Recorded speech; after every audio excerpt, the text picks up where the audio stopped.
دریائے نیل کے نام خط۔ بسم اللہ الرحمن الرحیم۔ جب حضرت عمر بن العاص رضی اللہ تعالیٰ عنہ نے مصر فتح کیا تو اہل مصر نے فاتح مصر بن العاص رضی اللہ تعالیٰ عنہ سے کہا کہ ہمارے ملک میں کاشتکاری کا سارا دار و مدار دریائے نیل پر ہے۔ ہمارا یہ دستور ہے کہ ہر سال ایک حسین و جمیل کنواری لڑکی دریا میں ڈال دی جاتی ہے، اور اگر ہم نے ایسا نہ کیا تو دریائے نیل خشک ہو جاتا ہے اور قحط پڑ جاتا ہے۔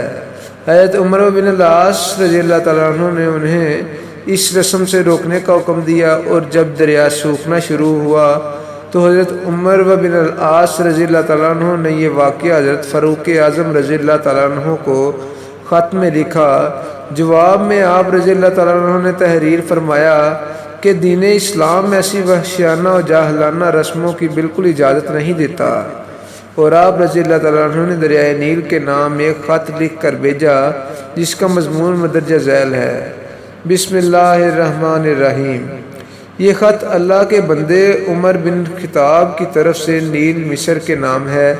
اگر تو اپنے اختیار سے جاری ہے تو ہمیں تجھ سے کوئی کام نہیں، اور اگر تو اللہ کے حکم سے جاری ہے تو اب اللہ کے نام پر جاری رہنا۔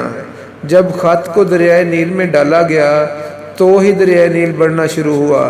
پچھلے سالوں کی بنسبت اس سال 6 گز زیادہ بڑھا اور اس کے بعد سے نہیں سوکھا۔ اللہ اکبر۔